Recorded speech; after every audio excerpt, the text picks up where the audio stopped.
Bismillahirrahmanirrahim. Assalamualaikum warahmatullahi wabarakatuh. Selamat pagi teman-teman mahasiswa.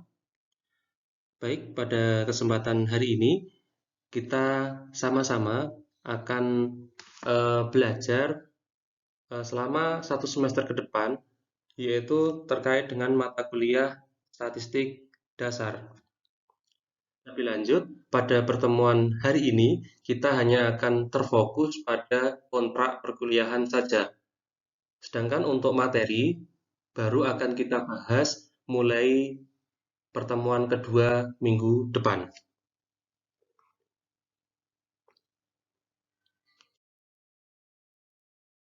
Belum masuk ke kontrak perkuliahan, terlebih dahulu saya akan memperkenalkan diri. Nama Rengga Mahendra, biasa dipanggil dengan Pak Rengga. Untuk tanggal lahir, yaitu Ponorogo, 11 Maret 1993. Jadi saya asli dari Ponorogo. Untuk alamat, yaitu di Desa Calok, Kecamatan Selahung, Kabupaten Ponorogo. Untuk nomor HP sekaligus nomor WA, yaitu 089679214719. Untuk email, yaitu renggamahendra7@gmail.com.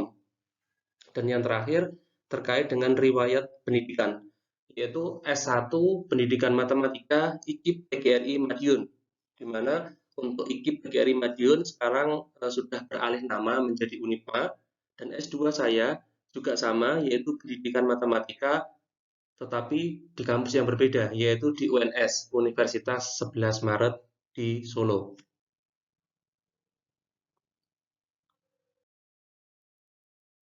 Selanjutnya, kita akan membahas terkait dengan kontrak perkuliahan.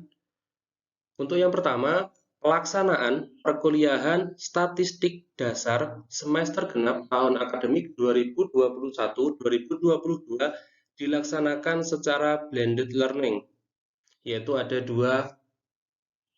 dua cara. Yang pertama dengan cara daring ataupun online.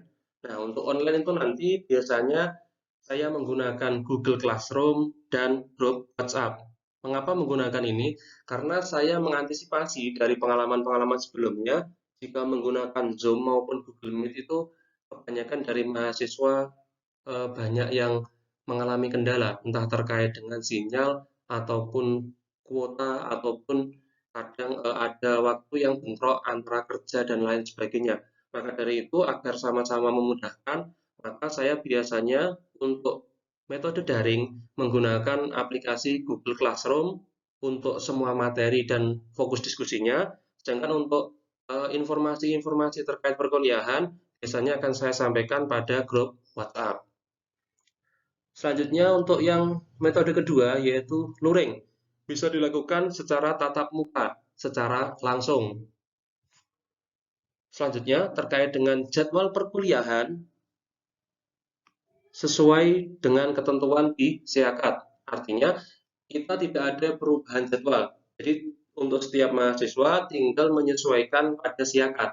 Apakah pertemuan pertama nanti luring, pertemuan kedua daring, begitu selanjutnya langsung melihat pada SEAKAT ataupun pengumuman-pengumuman dari pihak instansi terkait dengan pelaksanaan perkuliahan.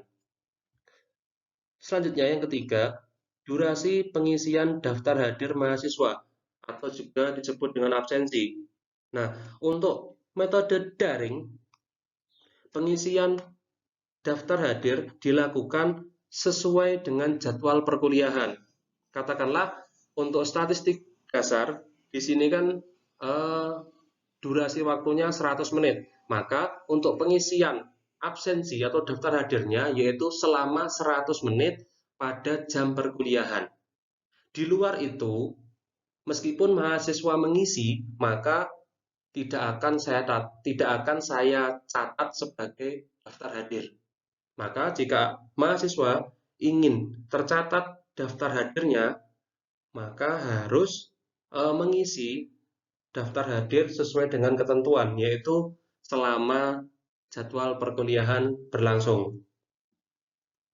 Untuk bagian B, ketika luring, pengisian daftar hadir saya beri kompensasi atau kelonggaran di 15 menit setelah jadwal perkuliahan dimulai. Artinya, ketika ada mahasiswa yang telat lebih dari 15 menit, maka mahasiswa tersebut tetap boleh mengikuti perkuliahan, tetapi tidak bisa menulis absensi. Nah, kalau mahasiswa telat tidak lebih dari 15 menit, maka tetap bisa mengikuti perkuliahan dan bisa menulis absensi. Seperti itu. Selanjutnya, untuk yang keempat, materi perkuliahan setiap pertemuan. Di sini juga saya bagi menjadi dua. Yang pertama, metode daring. Untuk setiap metode daring, ini nanti akan saya upload materinya 1 hari sebelum pelaksanaan perkuliahan. Yang kedua, untuk metode luring, untuk tatap muka, maka tidak akan saya upload, tetapi langsung saya jelaskan pada saat perkuliahan. Nah, lebih lanjut, untuk materi statistik dasar, semua materi nanti akan dijelaskan oleh dosen. Sedangkan mahasiswa sebatas mempelajari saja dan tidak ada presentasi.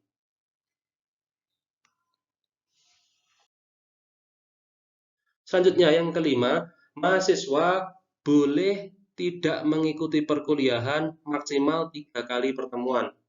Jadi kalau dalam satu semester itu nanti ada 14 kali pertemuan, maka mahasiswa minimal harus masuk sebanyak 11 kali pertemuan. Untuk apa? Agar bisa memenuhi syarat minimal untuk bisa mengikuti UAS. Yang keenam, remedi dilakukan setelah UAS dan akan diumumkan kepada mahasiswa. Jadi, konsep dari remedi ini adalah ketika semua pertemuan di perkuliahan sudah terlaksana dan UTS pun juga sudah terlaksana, sebelum saya upload di Siakat secara permanen, itu nanti akan saya sampaikan siapa-siapa saja yang harus remedi untuk memperbaiki nilainya.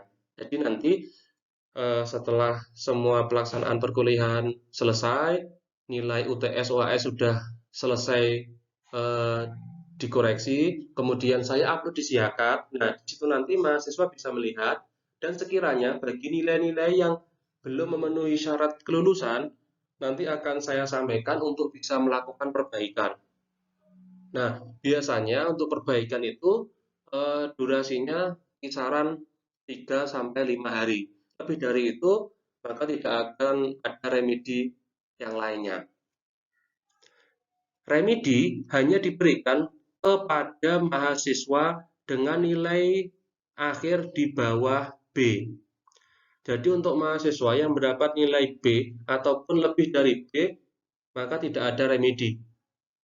Sehingga remedi hanya diberikan kepada mahasiswa-mahasiswa yang sekiranya nilainya di bawah B atau nilainya masih kurang.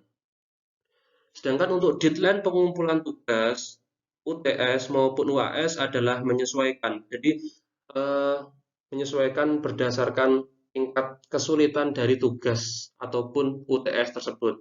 Jika dirasa tugasnya itu nanti bisa selesai dalam 2 jam, maka ya durasinya 2 jam. Jika dirasa membutuhkan beberapa hari, maka nanti juga pengumpulannya akan diberi kelonggaran beberapa hari. Begitu seterusnya.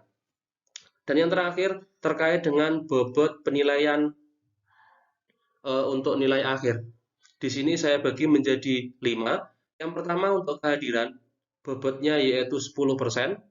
Untuk partisipasi, di sini adalah keaktifan, entah itu keaktifan dalam bertanya, maupun keaktifan dalam menjawab pertanyaan, ataupun memberi sanggahan-sanggahan terkait dengan pendapat dari temannya. Itu nanti saya beri poin juga 10%. Sedangkan untuk tugas, saya beri bobot 30%. Sedangkan untuk UTS dan UAS bobotnya sama, yaitu 25% dan 25%.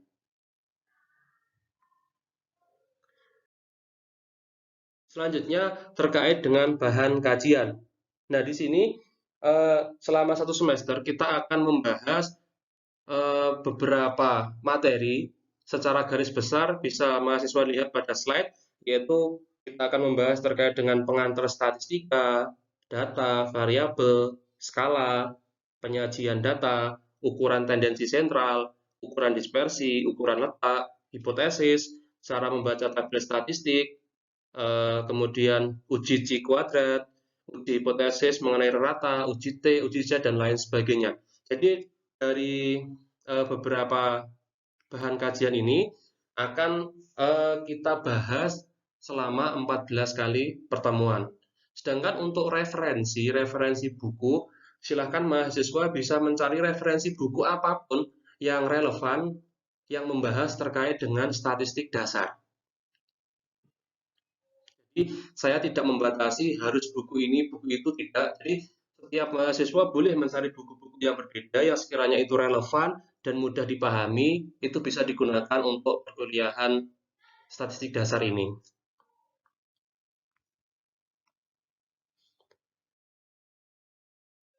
Nah, mungkin itu yang dapat saya sampaikan. Ada kurangnya saya mohon maaf. Semoga bermanfaat. Akhirnya, Assalamualaikum warahmatullahi wabarakatuh.